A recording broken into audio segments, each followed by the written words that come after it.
The kitchen was still warm from breakfast when Margaret Ashworth looked her husband dead in the eye and said the words that would fracture 11 years of marriage into 1,000 jagged pieces: "Ask for a DNA test, Nathaniel, and we're done. I mean it. I want you to prove he's yours or I want you gone."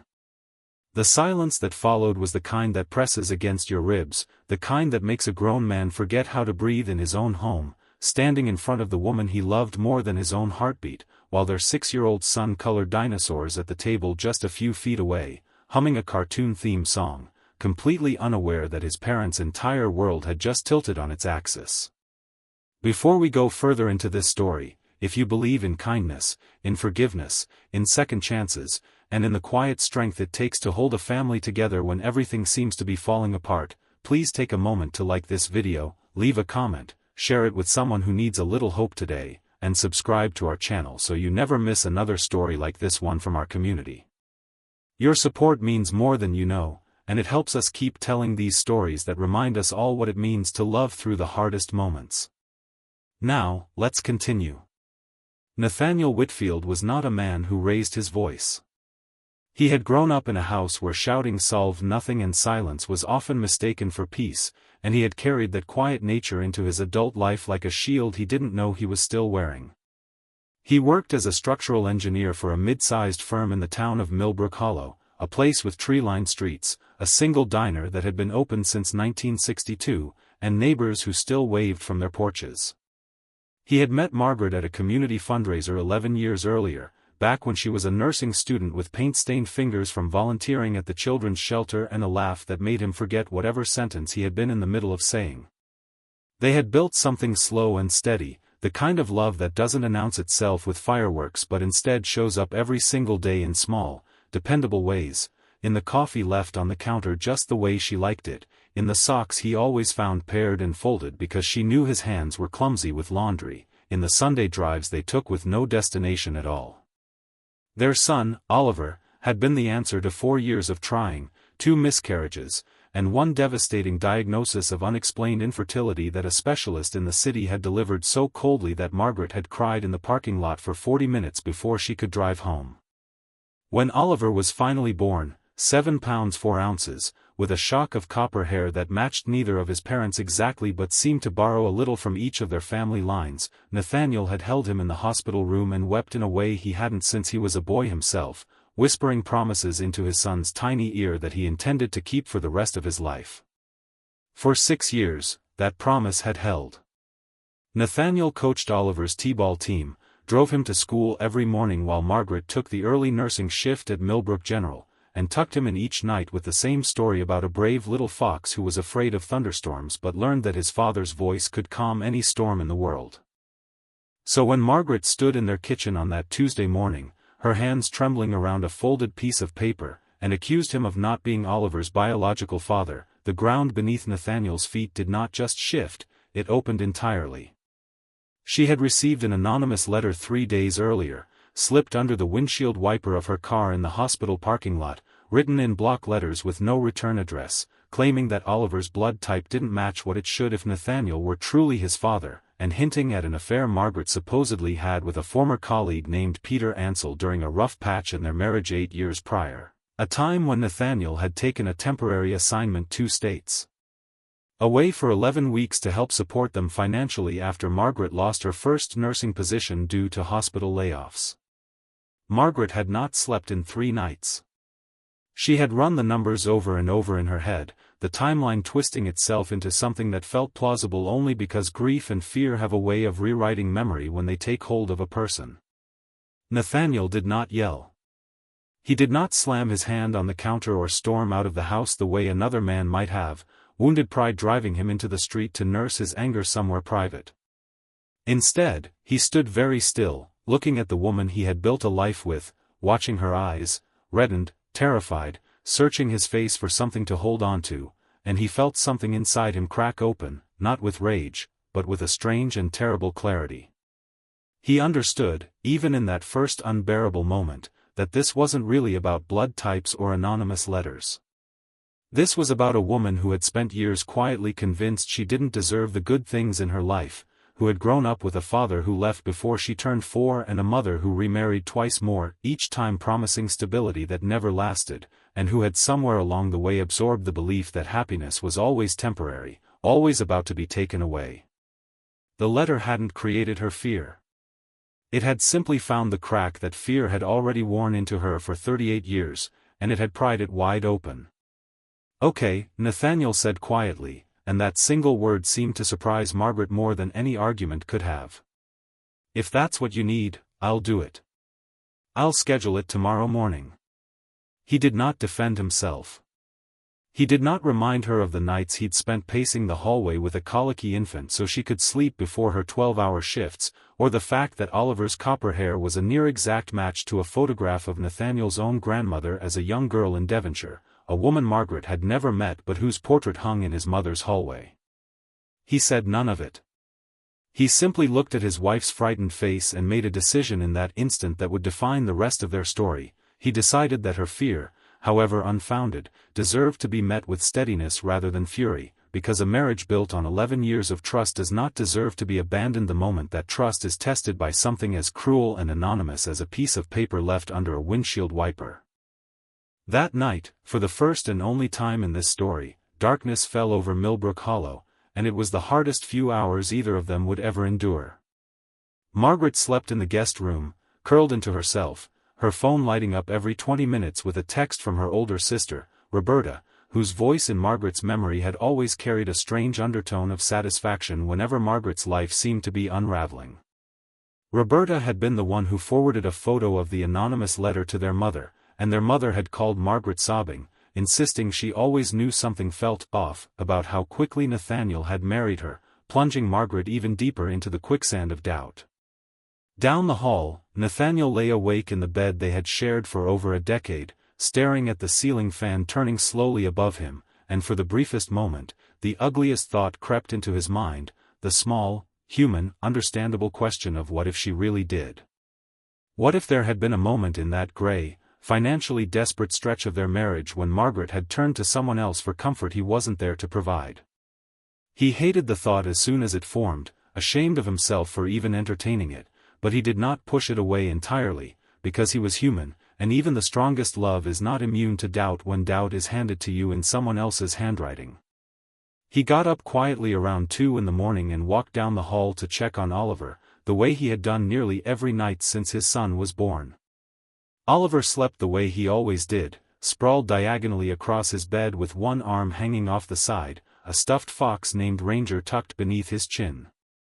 Nathaniel stood in the doorway for a long time, watching the small rise and fall of his son's chest, and he realized that no piece of paper, no letter, no test result could ever change what he felt standing in that doorway. Whatever the DNA said, this was his son. He had been there for the fevers and the first steps and the nightmares about the vacuum cleaner. He had been there. And being there, he decided in the quiet dark of that hallway, was the truest definition of fatherhood he knew, regardless of what any laboratory might determine. But he also understood something else standing there, that Margaret needed proof not because she doubted Oliver was loved, but because she doubted herself, and there was only one way to help her find her way back to solid ground. The next morning arrived pale and quiet, the kind of soft gray daylight that Millbrook Hollow specialized in during early autumn, when the maple trees along Somerset Avenue had just begun turning the color of embers. Nathaniel woke before his alarm, made coffee for 2 out of old habit even though he wasn't certain Margaret would come down, and called the Family Health Diagnostic Center on Route 9 the moment their office opened at 8. He did not schedule it with resentment or point it out to Margaret as some kind of ultimatum thrown back in her face.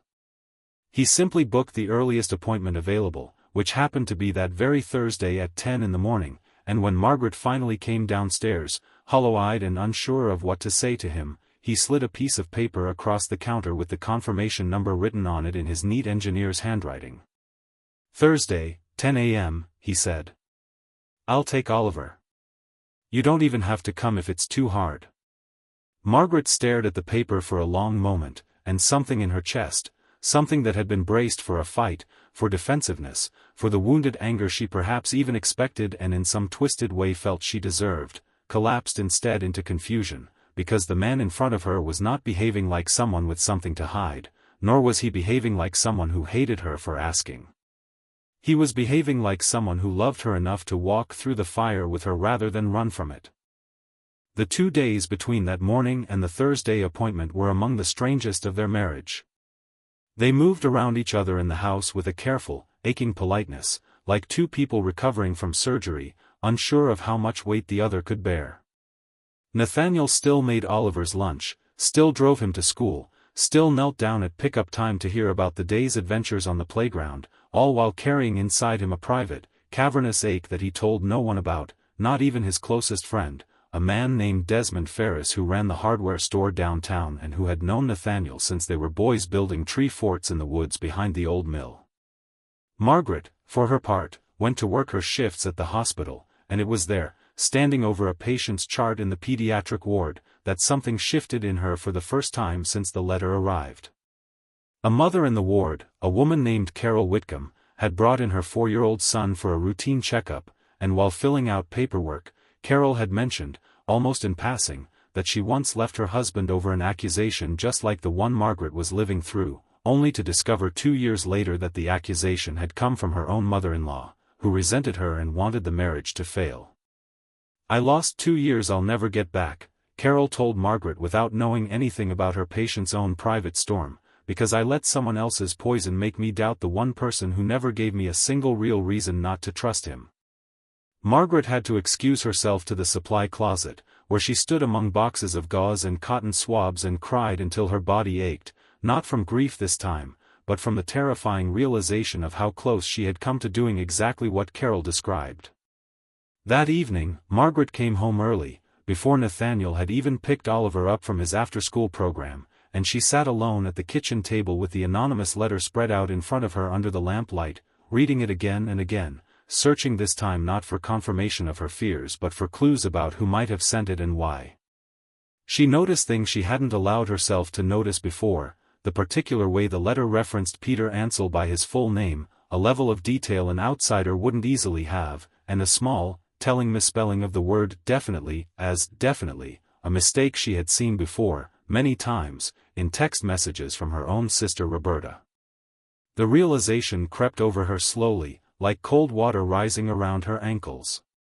She thought of every time over the past 15 years that Roberta had subtly undercut her happiness, the backhanded comments at her wedding about how some marriages that start desperate don't always last, the years of comparing Margaret's modest house to Roberta's larger one, the strange, competitive tension that had existed between them since childhood when their mother's attention had always seemed to be a limited resource the two sisters fought over.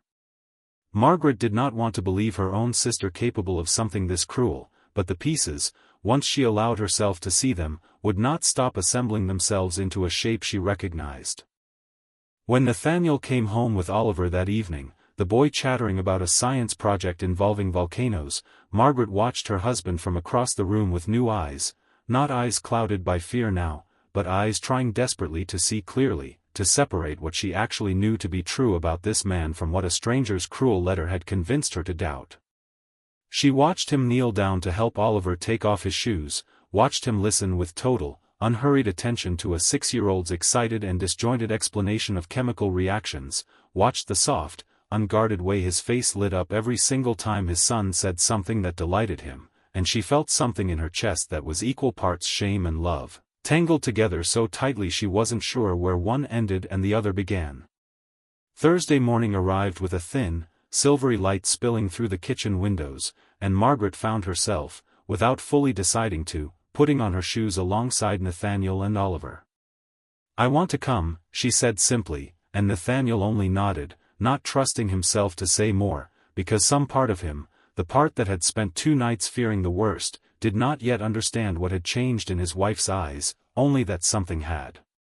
The drive to the Family Health Diagnostic Center took 18 minutes, and Oliver spent the entire ride asking why they were going to the doctor with the cotton swabs, again, a question Nathaniel answered with a gentle half-truth about a checkup, unwilling to let his son carry even a whisper of the weight the adults in the front seat were carrying. The clinic itself was unremarkable, beige walls, a fish tank in the corner, a receptionist named Doreen who had a kind, weathered face and complimented Oliver's dinosaur backpack the moment they walked in. The swab itself took less than 2 minutes. A brief, painless scrape against the inside of Oliver's cheek, and then Nathaniel's own, performed by a technician who chatted easily about the weather as if this were the most ordinary appointment in the world, though for the 3 people in that small room, it felt like the entire architecture of their family was being weighed on a scale none of them could see. The results, they were told, would take 5 to 7 business days. Those days stretched out ahead of them like an unlit hallway, and it was during this waiting period that the real story, the one beneath the story of blood types and paternity, began to unfold in earnest. Margaret, unable to sit with her suspicions any longer, drove to her sister's house on a bright Saturday afternoon while Nathaniel took Oliver to the county fair, a father-son tradition they'd kept every autumn since Oliver was 2. Roberta answered the door in a bathrobe, surprised to see her sister standing on the porch without calling first, and Margaret, her voice steadier than she expected it to be, asked her sister directly whether she had written the letter.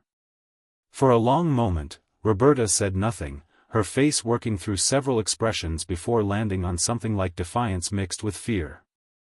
And then it came pouring out of her, years of resentment Margaret had never fully understood, the ache of watching their mother dote on Margaret after her divorce while treating Roberta's own struggles as less worthy of sympathy, the bitterness of feeling perpetually second, the belief, twisted and unfair as it was, that if Margaret's seemingly perfect little family fell apart, it would somehow make Roberta's own disappointments easier to bear.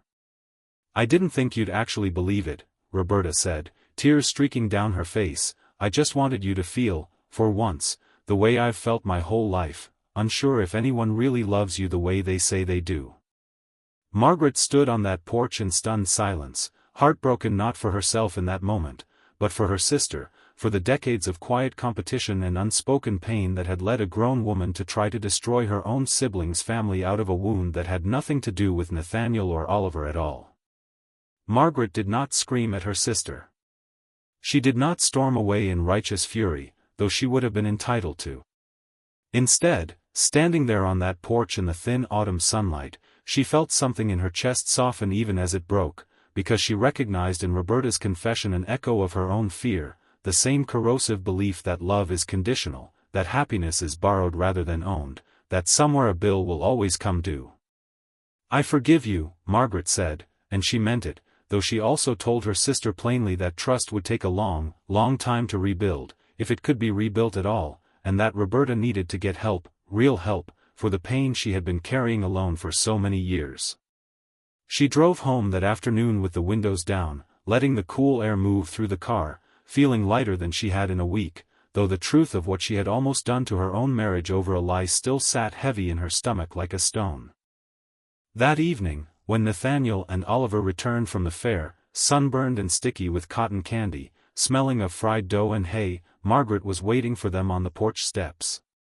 She told Nathaniel everything, about the misspelled word, the drive to Roberta's house, the confession, the tears.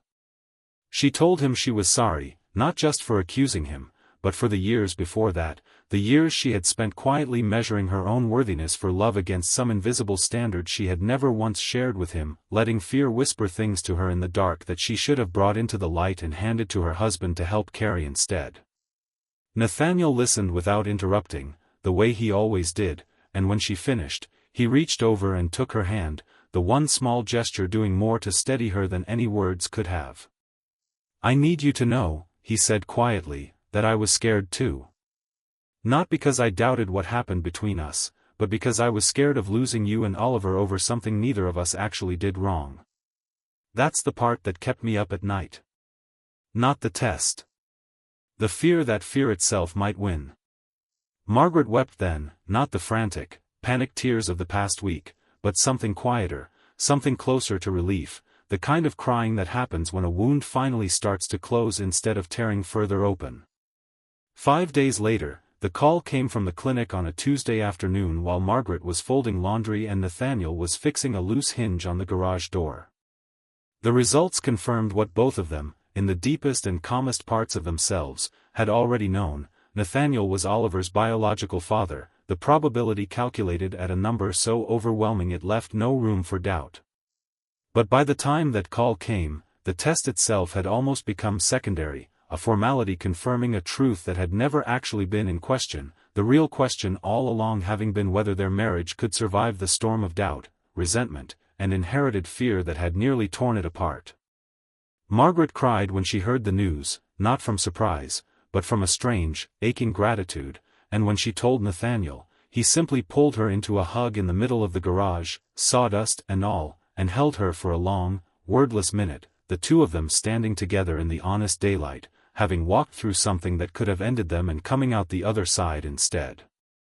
In the weeks that followed, their family did not simply return to the way things had been before the letter arrived, because some things, once broken open, cannot be sealed shut again exactly as they were, but what grew in that space instead was something sturdier, something built with more honesty than before. Nathaniel and Margaret began going to a counselor together, a soft-spoken woman named Dr. Helena Brackett, not because their marriage was in crisis anymore, but because they both recognized that a fear this deep, once given room to breathe, needed real tending, not just a single crisis survived. Margaret worked, slowly and with real effort, on naming the anxieties she had carried since childhood instead of letting them fester silently until they exploded into accusations. Nathaniel learned to be more vocal himself, to share the small worries he usually buried under a calm exterior, understanding now that his quiet strength, while a gift in some ways, had also sometimes made Margaret feel like she was the only one in the marriage who struggled at all. Roberta, remarkably, began seeing a therapist of her own, prompted by the shame and reckoning of that porch conversation, and though the relationship between the two sisters remained tender and cautious for a long while, small bridges began to rebuild themselves, a shared lunch here, a hesitant phone call there, Roberta showing up months later at Oliver's school play with a bouquet of flowers and an apology that, while imperfect, was real. Margaret's mother, confronted gently but firmly by her daughter about the years of comparison and favoritism that had shaped both her daughter's insecurities, wept and admitted things she had never said aloud before, about her own fears of being unloved after her divorces, fears she had unknowingly passed down like an heirloom nobody wanted but everyone inherited anyway.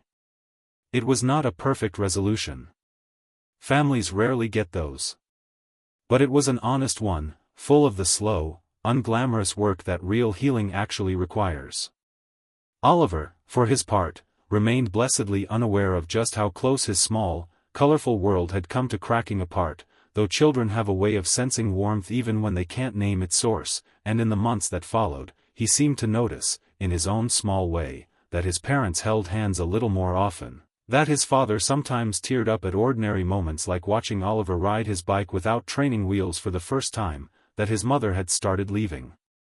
little notes in his lunchbox that said things like, "You are loved more than all the stars," in her looping handwriting. One evening, as Nathaniel tucked him in and began the familiar story of the brave little fox afraid of thunderstorms, Oliver interrupted, as 6-year-olds often do, to ask, "Dad, why do you always tell me the fox isn't scared because you're there?" Nathaniel paused, feeling the weight of the past week settle over him like a warm blanket rather than a burden now, and he answered honestly, in the simplest words he could find, telling his son that being brave doesn't mean never being afraid, it means staying anyway, staying for the people you love even when things feel uncertain, because staying is its own kind of love, quieter than words but stronger than almost anything else in the world. If this story has touched something in you, if it reminded you of your own family, your own fears, your own quiet battles fought behind closed doors, please take a moment to like this video, leave a meaningful comment, share it with someone who might need a little hope today, and subscribe to our channel so you never miss another story like this one. Before we close this chapter, we would love to hear from you in the comments. Has fear ever made you doubt someone who never actually gave you a reason to doubt them, and if so, how did you find your way back to trust? Your stories help build the kind of community we hope this channel can be, a place where people remind each other that love, real love, is worth fighting for even when it's tested in the hardest ways. A year later, on a warm September afternoon almost exactly 12 months after that terrible morning in the kitchen, Nathaniel and Margaret sat together on their porch steps watching Oliver chase fireflies in the last golden light of the day, his laughter carrying across the yard the way it always had, untouched by everything the adults around him had endured to protect it. Margaret leaned her head against her husband's shoulder, and Nathaniel wrapped his arm around her, and neither of them said anything for a long while, because some understandings don't need words, only presence, only the simple, daily choice to stay. They had learned, in the hardest way possible, that trust is not something you're simply handed once and keep forever without tending, it is something you choose, again and again, especially in the moments when fear whispers that you shouldn't. And in choosing each other, morning after ordinary morning, they had built something far stronger than what they'd had before the letter ever arrived, not a marriage untouched by fear, but one that had walked straight through it, together, into the light on the other side, where Oliver's laughter rang out under a sky just beginning to turn the soft amber of an early evening that, for the first time in a long time, held no shadows in it at all.